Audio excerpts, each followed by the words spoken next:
Start.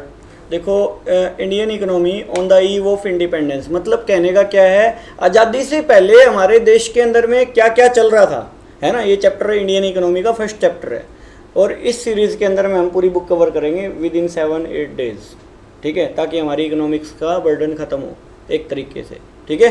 तो ये बात है, Indian economy on the eve of independence का मतलब, ईव का मतलब पहले, और देखो on the eve of independence मतलब आज़ादी से पहले, जब ग्रेट ब्रिटेन हमारे देश पे राज करता था ना, उससे पहले की दशा क्या थी, ठीक है, उसके बारे में डिस्कशन होएगी यहाँ पे। अंग्रेज क्या क्या करते थे, एग्रीकल्चर सेक्टर को कैसे बर्बाद किया हुआ था, इंडस्ट्रियल सेक्टर को कैसे बर्बाद किया हुआ था, है ना, हैंडीक्राफ्ट है वो कैसे ख़त्म किए, है ना, इंपोर्ट एक्सपोर्ट के धंधे को कैसे ख़त्म किया, ये सारी चीज़ें देखेंगे। देखो गुलाम होना जो है ना, गुलाम होने का मतलब ये होता है कि हर सेक्टर में उन्होंने अपने को गुलाम कर दिया, खुद के अधीन कर दिया, उसको गुलामी बोलते हैं। समझ आई नहीं आई, मतलब उनके अधीन हो गए हम चीज़ के, हर चीज़ के उनके अधीन हो गए, चाहे इंडस्ट्री लो, एग्रीकल्चर लो, हर चीज़ के लिए उन्होंने हमको अधीन कर दिया। हर चीज़ में उनसे राय लेनी पड़ रही है, हर चीज़ में उनकी माननी पड़ रही है अपने को, ठीक है। बात ये है, अब इस चैप्टर के अंदर में ये आएगा। देखो overall features of an Indian economy on the eve of independence. On the eve of independence overall features क्या थे बिफोर द, देखो एडवेंट ऑफ ब्रिटिश रूल। देखो बिफोर क्या चलता था, जब ब्रिटिश रूल नहीं आए थे इकोनॉमी के अंदर में क्या चलता था। Prior to the British rule Indian economy was a vibrant and prosperous economy on the agriculture frontage. It was, देखो सेल्फ कंटेन रूरल, देखो economy self contain rural economy थी। सेल्फ कंटेन मतलब खुद का चला रहे थे सिस्टम सारा। Where cultivator them self were owner of the land. जो कल्टिवेटर होते थे खुद ही मतलब मालिक होते थे ज़मीन के, और सारी चीज़ होती थी। अंग्रेजों ने आगे झगड़ा करवाया, अंग्रेजों ने आगे सिस्टम बिठा दिया सारी चीज़ों का, सही है।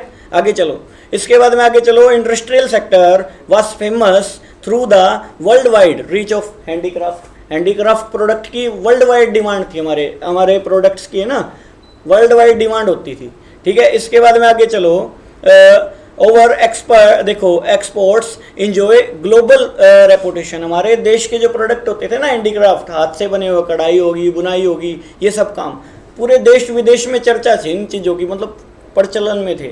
जो प्रिंस वगैरह होते थे ना, राजा वगैरह होते थे, महाराजा होते थे, है ना, स्टेट के अलग अलग होते थे, इस स्टेट का ये है, इस स्टेट का ये, अलग अलग होते थे, बहुत पसंद करते थे। अंग्रेज बहुत पसंद करते थे हमारे प्रोडक्ट्स को, ठीक है। तो ये बात है, क्योंकि उसमें बारीकी से काम किया होता था, बात ये है।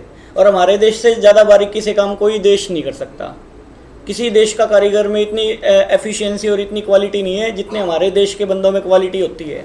पहचानने की ज़रूरत होती है, बस बात ये है, ठीक है। अब देखो इसके अंदर में देखो क्या है, famous through the world wide handicraft, देखो वर्ल्ड वाइड रेपुटेशन थी।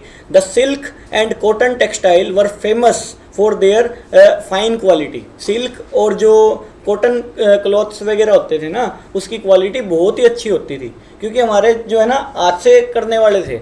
कॉटन जो होती, कपास होती है, जो हाथ से नहीं करते, वो कॉटन अलग करते हैं, तो वो करने वाले बहुत बढ़िया बढ़िया कारीगर थे, सॉफ्ट होती थी वो चीज़। मतलब कहने का मतलब, एक तो होता है भाई टी शर्ट बनी हुई है, खुरदरी सी है, बेकार सी है, अजीब सी लग रही है पहनने बाद। एक होती है भाई बढ़िया लग रही है, सॉफ्ट है, पता ही नहीं चल रहा है ये कॉटन की भी है क्या, या है ना। तो ये चीज़ मतलब एक बढ़िया क्वालिटी की चीज़ सर्विस देते थे, गुड्स देते थे। देखो एंड द मटेरियल एंड प्रोस्पीरियस, देखो स्टोन वर्क, बहुत अच्छा स्टोन वर्क होता था।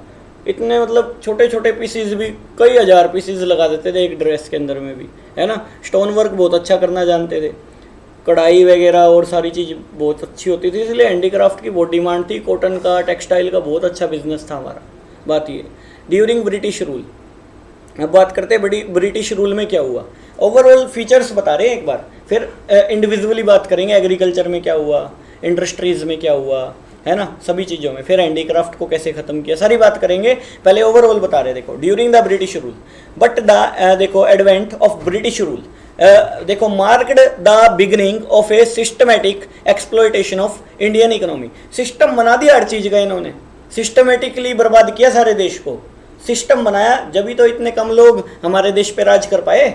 सिस्टम तो जरूरी है ना, अब 30 करोड़ लोगों को संभालना है, पहले 30 करोड़ 40 करोड़ आबादी थी, अब हम सारे 5000 बंदे, अब क्या करें, सिस्टम से लूटना पड़ेगा ना। बात ये है, इनको सिस्टम बना के लूटा हर तरीके से। हम थे अनपढ़ सारे के सारे, 15-16% एजुकेशन थी ज़्यादा से ज़्यादा, उसमें से 7-8% लड़कियां पढ़ी लिखी होया करती थी, 100 में से 8 पढ़ी लिखी, 8 भी वो बस नाम मात्र की लिखना पढ़ना आता था उसको, समझा ही नहीं आई।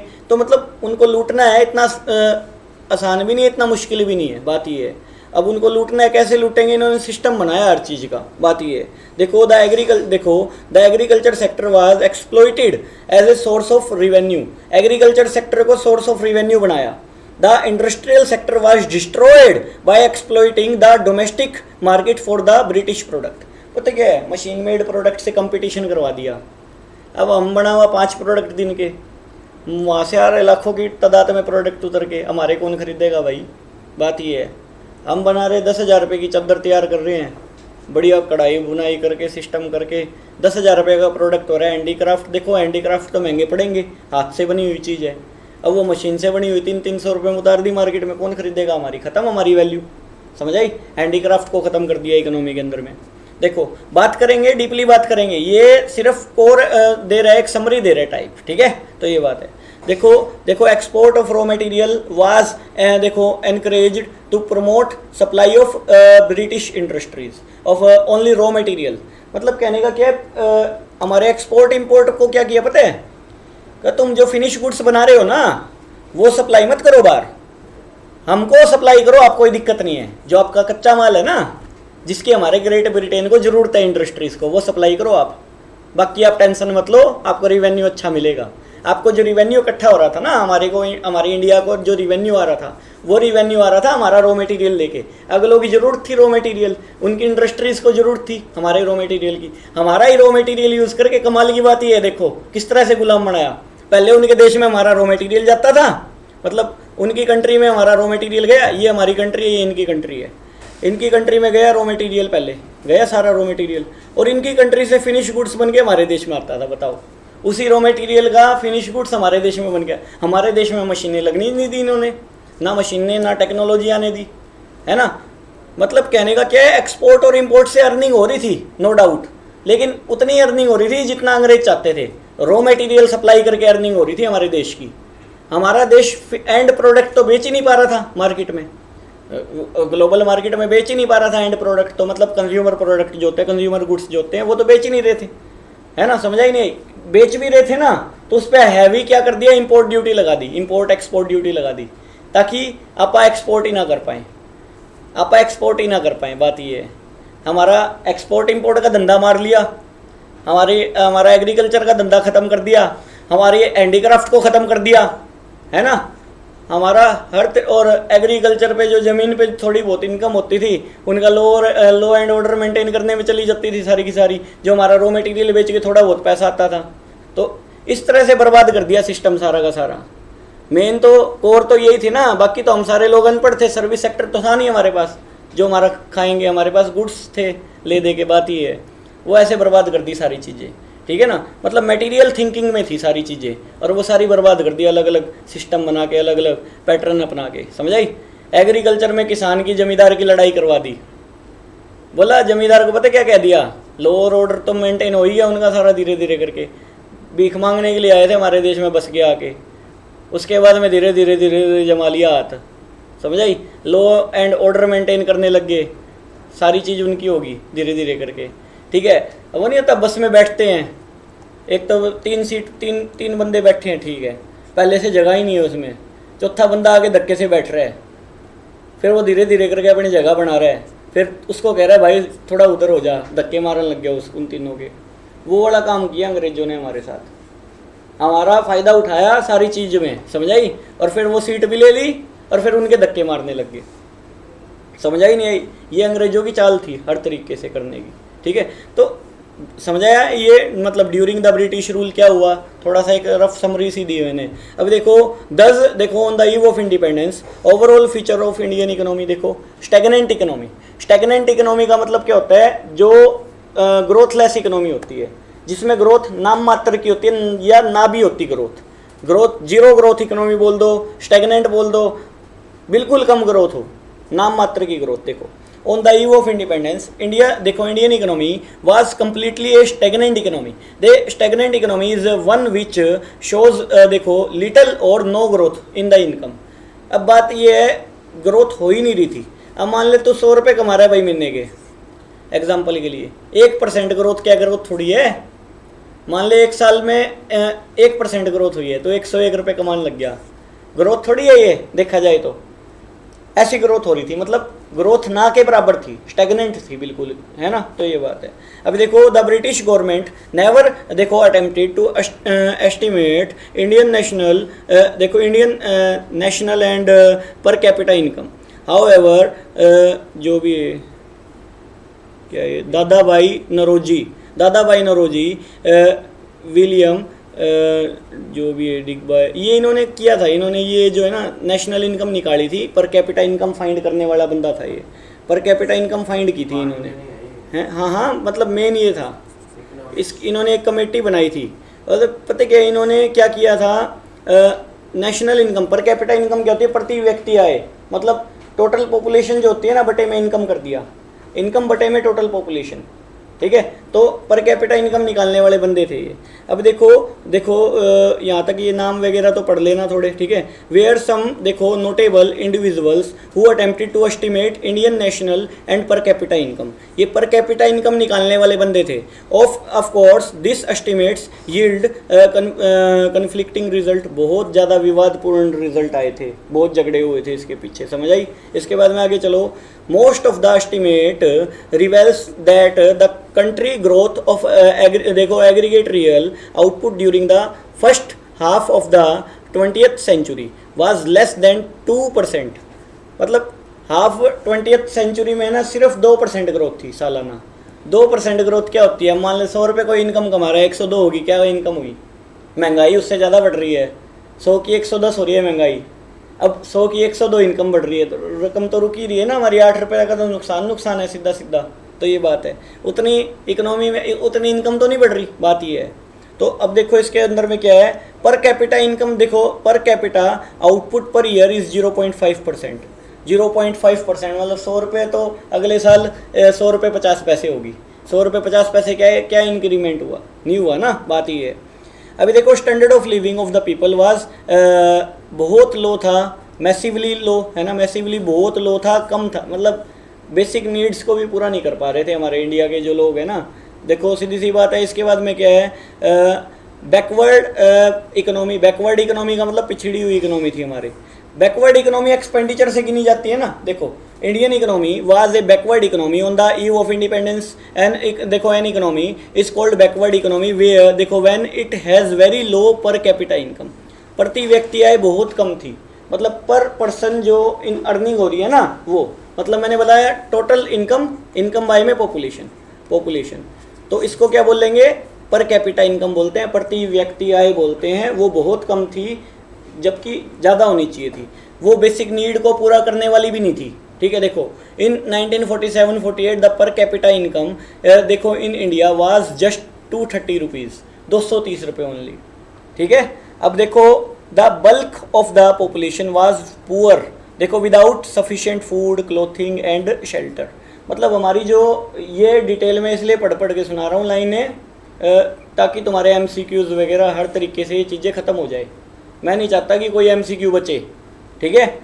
मैं करवाने को ये 20 मिनट में भी फारिग करवा सकता हूँ, 20 मिनट से ज़्यादा नहीं लगेंगे इसको करवाने में, मैं एक एक लाइन इसलिए पढ़ के सुना रहा हूँ तुमको। अब देखो इसके कंसीडर करो हर चीज़ को। अभी देखो वाइड स्प्रेड यहाँ पे ना, देखो वाइड स्प्रेड अनएम्प्लॉयमेंट फैल रहा था, कारण क्या भाई, पॉपुलेशन बढ़ती जा रही थी। अब किस किस को रिसोर्सेज मिले, किस किस को खाने के लिए मिले, बात ये है ना, फूड मिल पा रहा था, शेल्टर नहीं, क्लोथ नहीं, है ना, स्टडी नहीं, एजुकेशन नहीं, है ना, कोज बाय देखो डिस्टोरेशंस ऑफ हैंडीक्राफ्ट भी खत्म हो गए थे भाई। अनएम्प्लॉयमेंट क्यों फैला, रामखोरों ने हैंडीक्राफ्ट ले बैठे, हमारे आधे लोग हैंडीक्राफ्ट का काम कर रहे थे, अब तू वही हैंडीक्राफ्ट का काम कर रहा है, तेरा सारा गांव हैंडीक्राफ्ट के काम में लगा हुआ है, ख़त्म कर दिया सौदा हैंडीक्राफ्ट का, मशीन मेड प्रोडक्ट से कंपटीशन करवा दिया, मरो बेरोजगार, समझ आई नहीं आई। उनके देश से फुल जो फिनिश गुड्स है वो आ रहे थे, हमारे ही देश से रॉ मटेरियल ले जा रहे थे अगले, कमाल की ये बात है, ठीक है। तो ये बात है, देखो was an important factor of contributing to poverty, ये जो हैंडीक्राफ्ट खत्म किए ना, एक ये मेन पार्ट था जिससे पॉवर्टी फैली हमारे देश में, गरीबी फैली हमारे देश में, अनएम्प्लॉयमेंट फैला। चोरी डकैती तो तभी बढ़ेगी ना जब इंसान के पास काम नहीं होगा, और उसको पैसे चाहिए, बात ये है। अब वो करेगा क्या, चोरी करेगा, डकैती करेगा, ये सब चीज़ें करेगा, है ना। तो ये बात है, ये चीज़ें बढ़ी हमारे देश के अंदर में धीरे धीरे करके।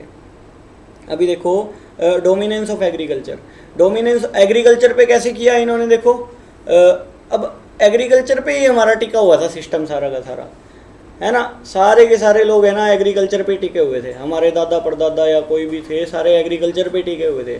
किसी के भी ले लो इंडिया में जो भी पर्सन है, ठीक है। तो ये बात है। अभी देखो इसके अंदर में क्या है, डोमिनेंस ऑफ एग्रीकल्चर। देखो agriculture sector dominated the Indian economy as the principal source of लिविंगहुड।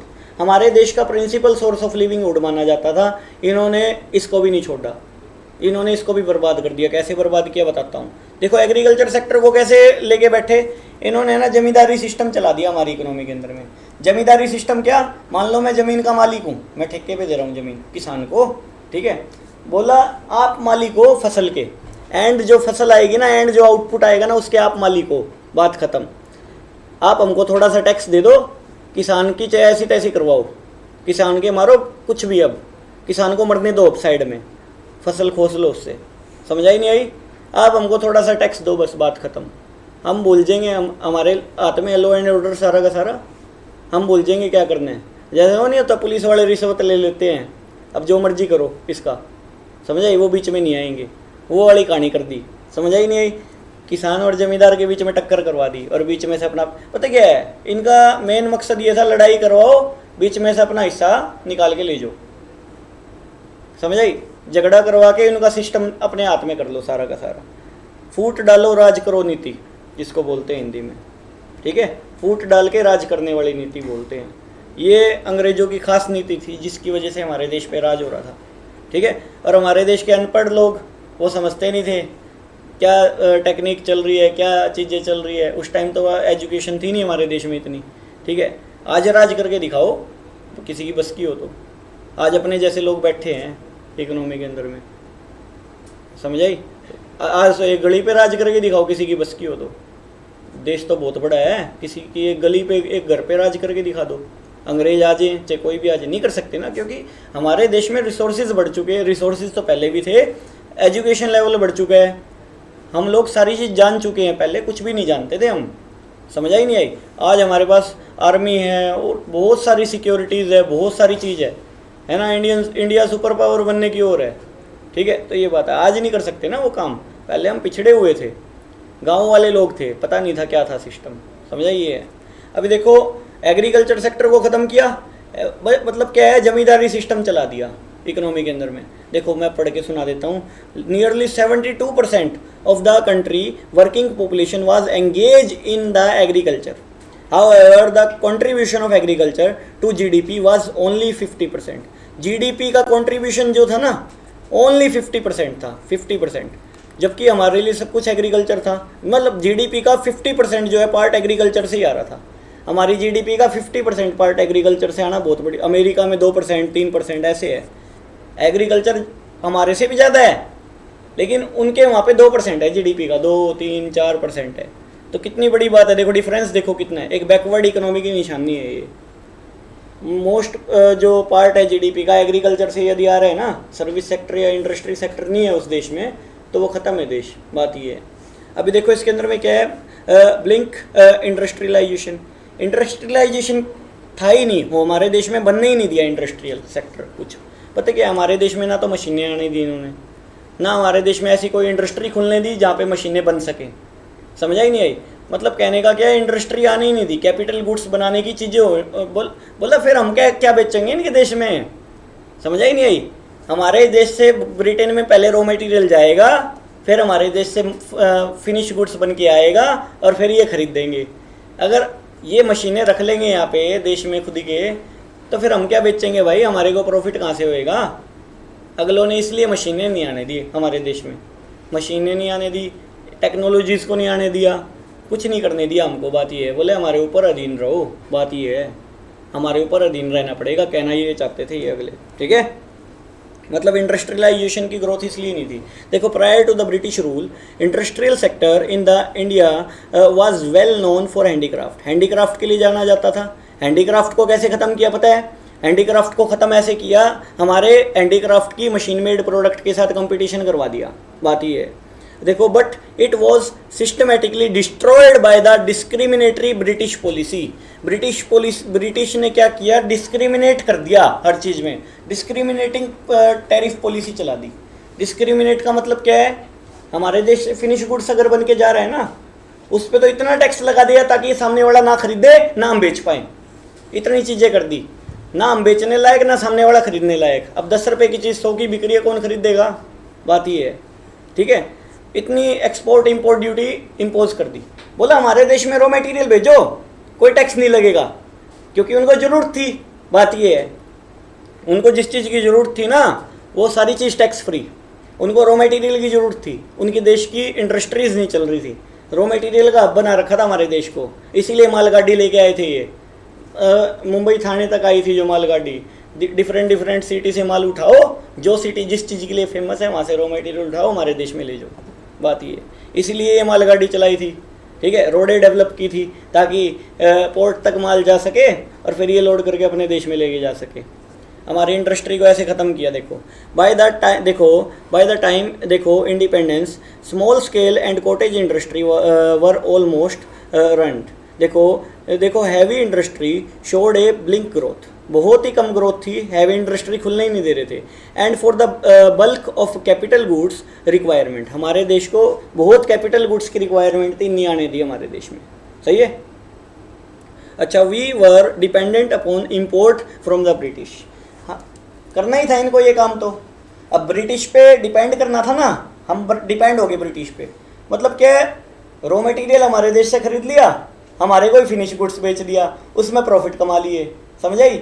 और पता क्या है, हर तरीके से मार किया एग्रीकल्चर में, जमींदारी सिस्टम करके वहाँ से अलग से पैसे कमा गए, समझ आई। रॉ मटेरियल में भी पैसे कमा के गए हैं ये, वहाँ से जो प्रोडक्शन हुआ उसका रॉ मटेरियल का, वहाँ से इन्होंने पैसे कमाए, फिर ये अपने देश में भिजवाया, वो भी बिल्कुल कम दामों में भिजवाया, वहाँ से भी पैसे बचा के ये, फिर वही गुड्स हमारे देश में बेचा ला के, वहाँ से भी पैसे कमा लिए इन्होंने। 3 बार तो पैसे कमा लिए देखा जाए तो एक चीज़ पे, समझ आई।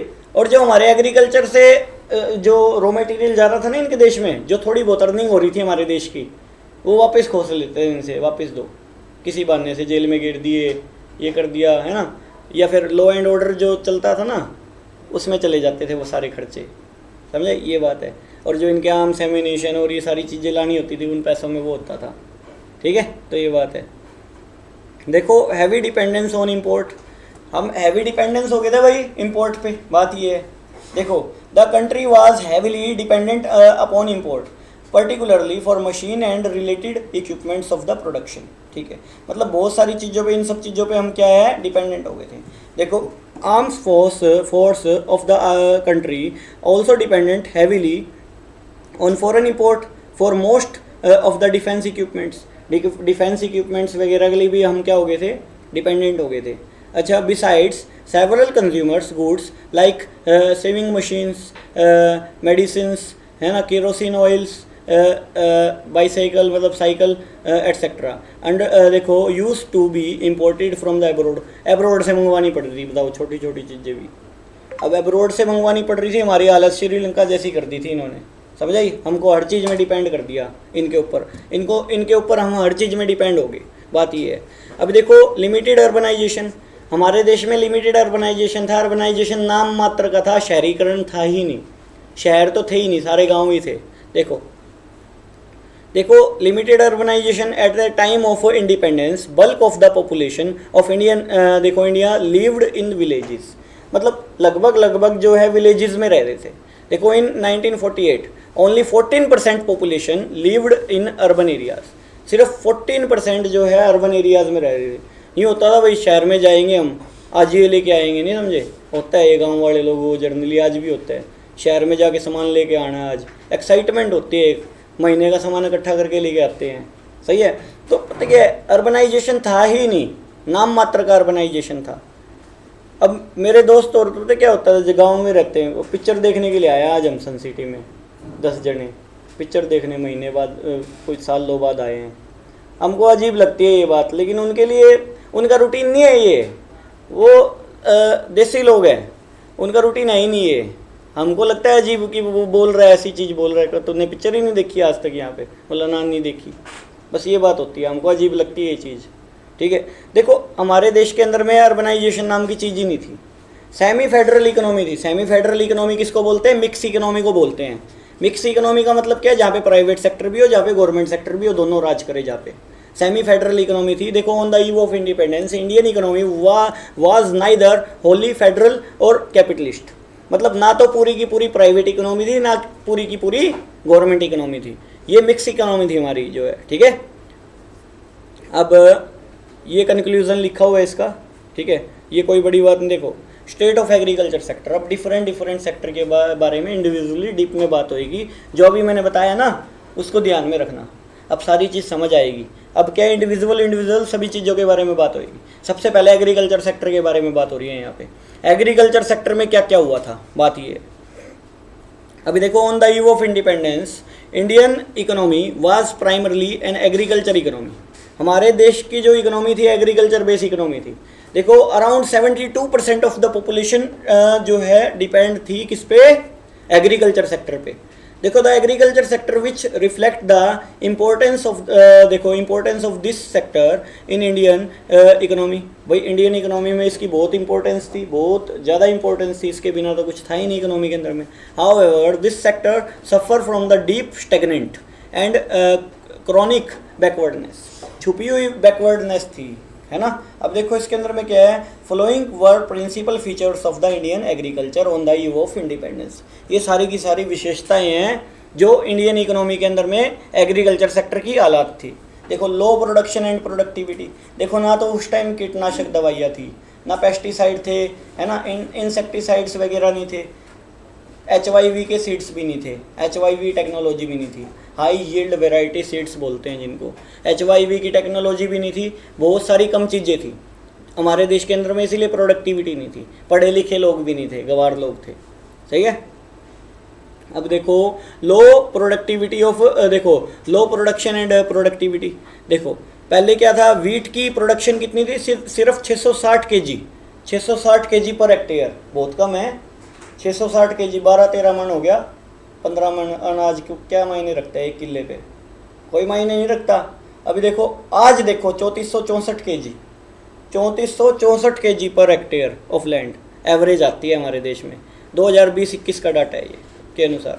और देखो 665 kg पर हेक्टेयर लैंड जो है राइस होता था, और आज देखो 2713 kg पर हेक्टेयर है। क्यों भैया? आजकल insecticide, pesticide, high yield variety seed, मिट्टी की जांच होती है प्रॉपर, साइंटिफिकली सारा काम होता है ना। समझदार हो गया ना आज का किसान, बात ये है, एजुकेटेड किसान है, अनपढ़ नहीं है पिछले की तरह। सही है। पहले क्या था? अनपढ़ होता था किसान। क्या हमारे देश के सारे लोग ही अनपढ़ होते थे, एजुकेशन नाम की कोई चीज़ ही नहीं थी। बात ये एजुकेशन होती थी बस 10वीं पास है, पता नहीं कितना ही पढ़ रहा है ये 10वीं पास, तो इसको ये मानते थे पता नहीं कितना पढ़ा लिखा आदमी है ये। जिसको लिखना और पढ़ना ढंग से आता था ना, वो पढ़ा लिखा आदमी था उनकी नज़र में। बात ये है, समझ आया ये? मतलब क्या है हमारे, देखो डिफरेंस कितने हैं आज और पिछले में, क्या डिफरेंस था डिफरेंस ये है। देखो एक्सप्लॉइटिव लैंड सेटलमेंट सिस्टम।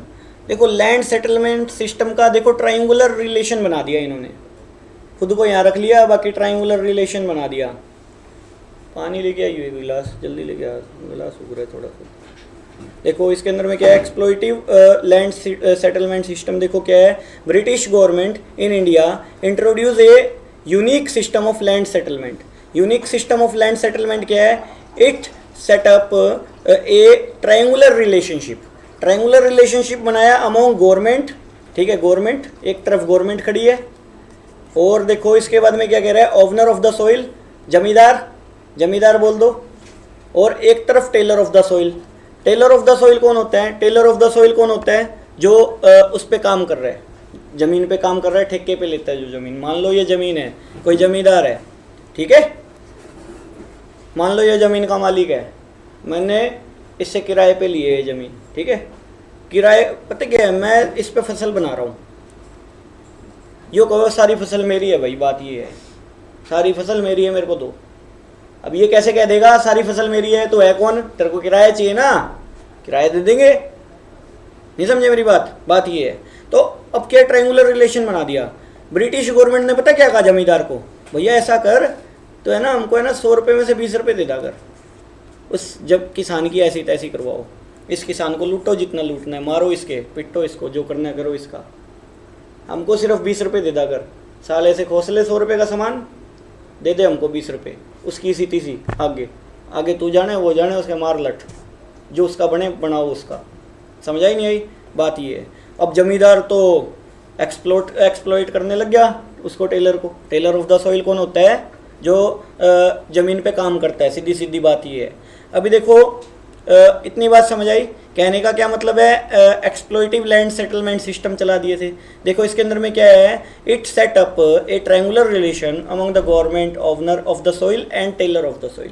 ये ट्रायंगुलर रिलेशन बताइए, खुद डायरेक्ट कभी आगे नहीं आते थे, ये लड़ाई करके फ़ायदा उठाते थे लोगों का। समझाई ये बात है, ये खुद आगे कभी नहीं आए, खुद आगे आएंगे तो पिटेंगे, बात ये है। खुद आगे कभी नहीं आई, ये ट्रायंगुलर रिलेशन बनाया, अपने ही लोगों की अपने लोगों से लड़ाई करवाई, कहने का ये मतलब है।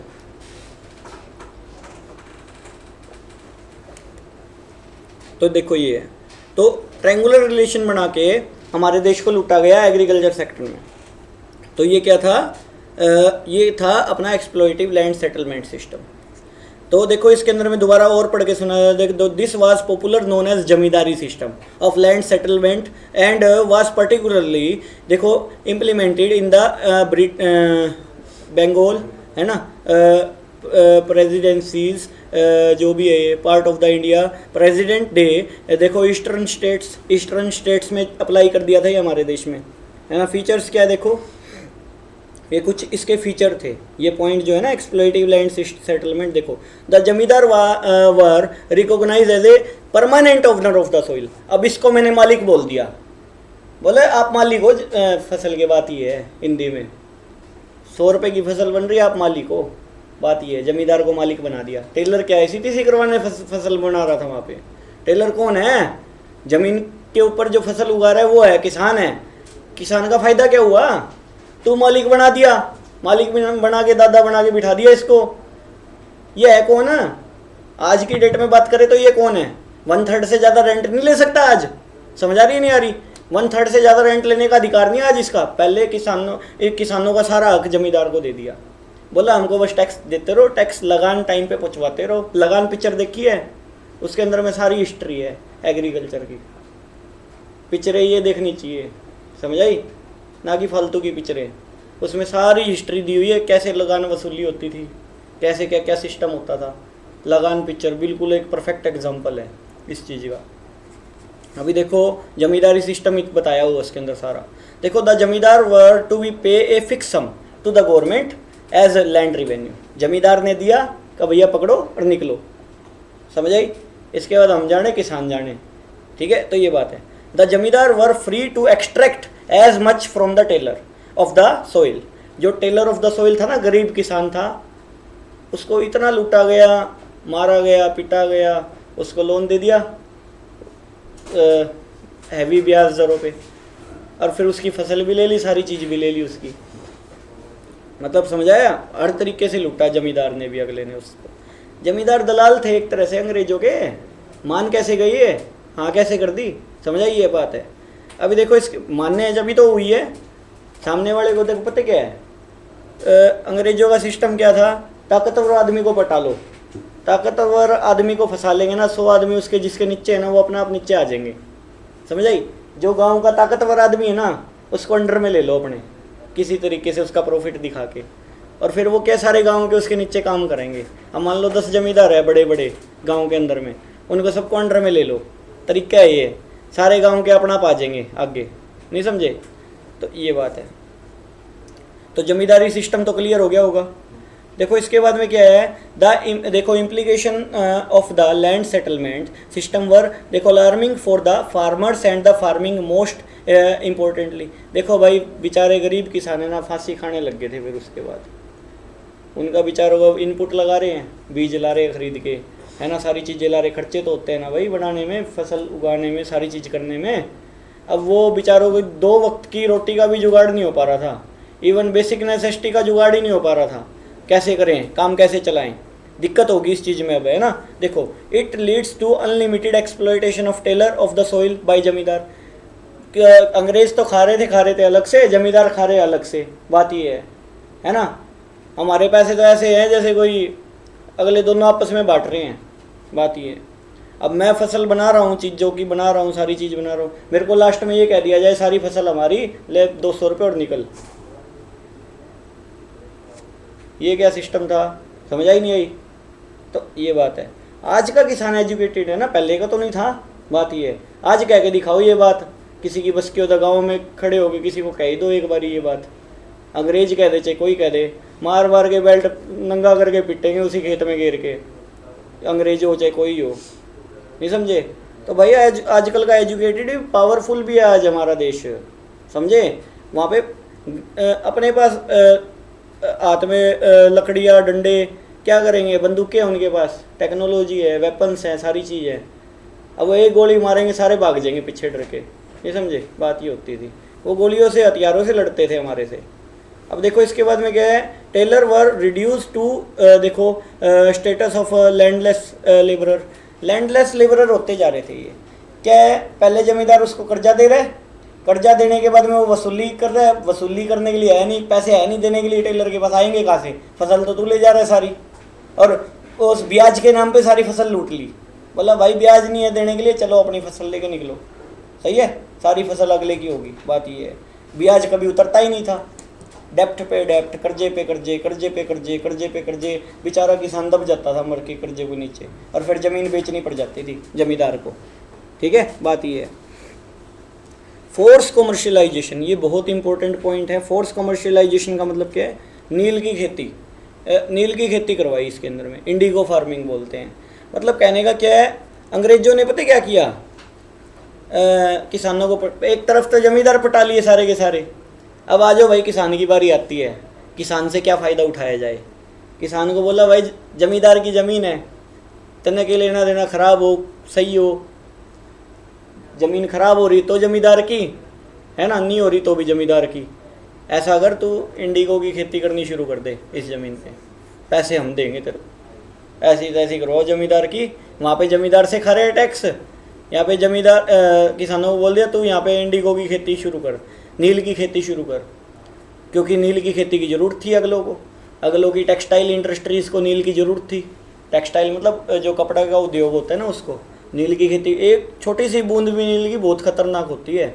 नील की खेती जिस ज़मीन पे होती है ना, वो ज़मीन ही ख़त्म हो जाती है 2 फसल के बाद, वो ज़मीन ही बंजर हो जाती है, फेमेन पड़ जाता है उस पर, सूखा पड़ जाता है उस पर, ठीक है। ऊपरी लेयर जो होती है ना, सोइल होती है, ख़त्म कर देता है, ऊपरी लेयर जो होती है ना तबाह हो जाती है, वो ख़त्म हो जाती है, सूखा पड़ जाता है, उसके बाद कोई गुंजाइश नहीं है उस पर अगली फसल उग पाएगी, कोई फसल कोई बन पाएगी उस पर, सही है। तो हमारे देश के रिसोर्सेज ख़राब किए हैं, हमारे यहाँ पे राजस्थान में और इस साइड में जाके देखो सूखा पड़ा हुआ है, जगह जगह रेगिस्तान बने हुए हैं, इन अंग्रेज़ों की बदौलत तो है ये सारी चीज़ें, सही है कि नहीं है। तो ये बात है, फोर्स कमर्शियलाइजेशन करवाने की वजह से ये हालात। देखो कमर्शियलाइजेशन ऑफ एग्रीकल्चर, देखो refers to shift from subsistence cultivation, देखो कल्टीवेशन फॉर सेल्फ कंजप्शन।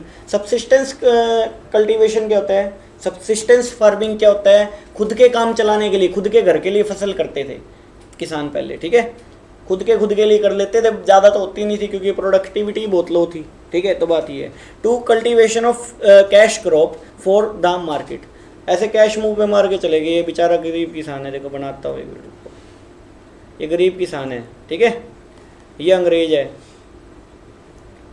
ठीक है।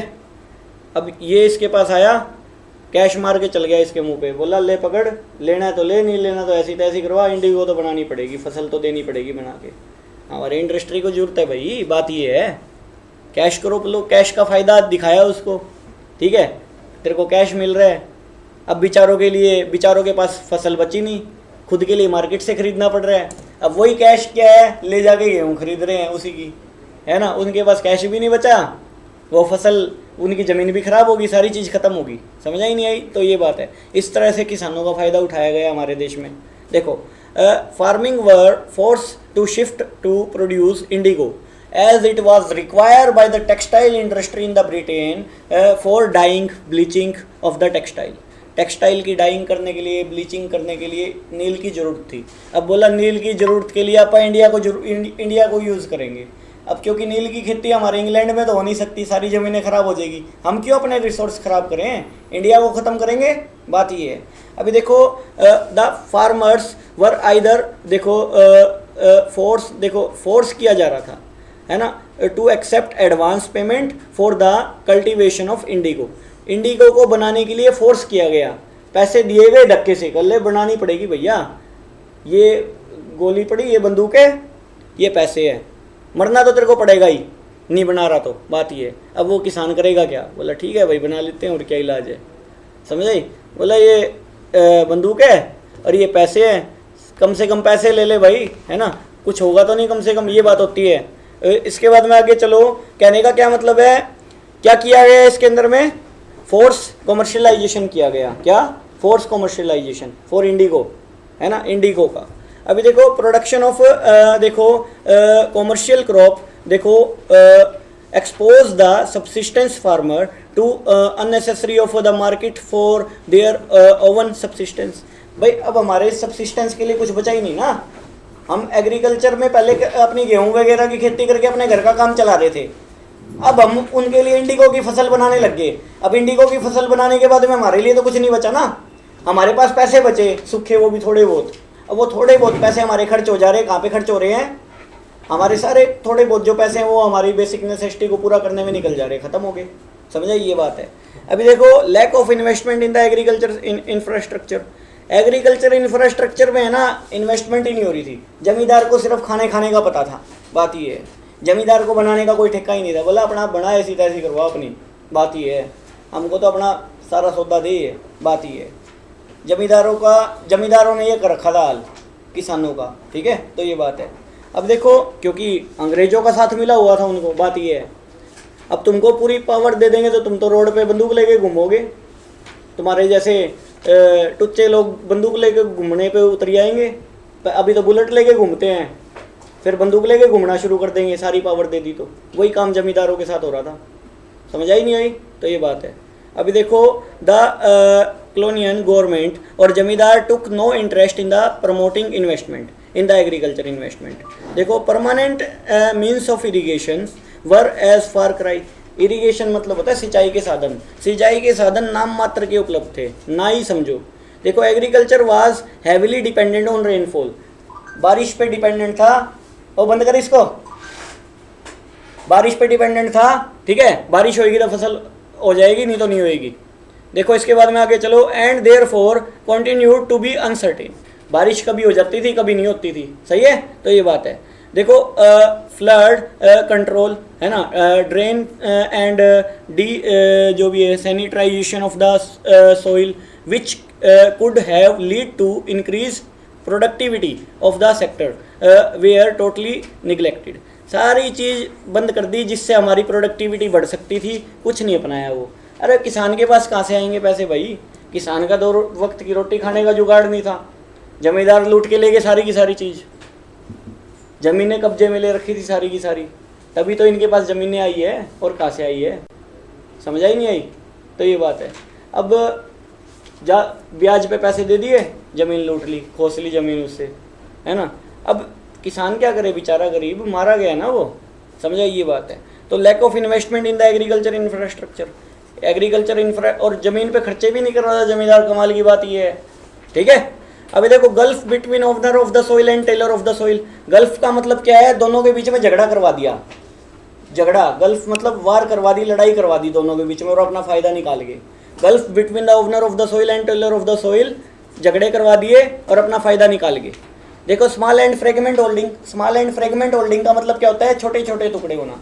देखो ज़मीन के छोटे छोटे टुकड़े थे किसान के पास, अब 1 किले में 4 हिस्से बटे हुए हैं, एक टुकड़ा उसके पास, एक टुकड़ा उस, क्या बनाएंगे, नहीं समझे बात। ये टुकड़े फ्रेगमेंट होल्डिंग होती थी, स्मॉल होल्डिंग होती थी, मतलब बहुत कम, ठीक है। अब ना मैं इनपुट लगा पाता, अब मैं कहाँ से ट्रैक्टर ले आऊँ चौथे हिस्से में, कहाँ से मैं बढ़िया इनपुट ले आऊँ, बीज का मान लो 1 कट्टा लगना है HYV के सीड्स का या फिर कोई भी, अब चौथे हिस्से का कट्टा चाहिए मेरे को, कहाँ से आएगा। अब कीटनाशक की पूरी बोतल ही आएगी, अब यूँ तो है नहीं कि भाई आधी बोतल मिल जाएगी या पाइया बोतल मिल जाएगी, पूरी लानी पड़ेगी, बात ये है। तो इनपुट नहीं लगा पा रहे थे ना, ज़मीन थी नहीं इतनी ज़्यादा, थोड़े छोटे छोटे टुकड़े थे, बात ये है। देखो इसके बाद में क्या है, सब्सिस्टेंस आउटलुक।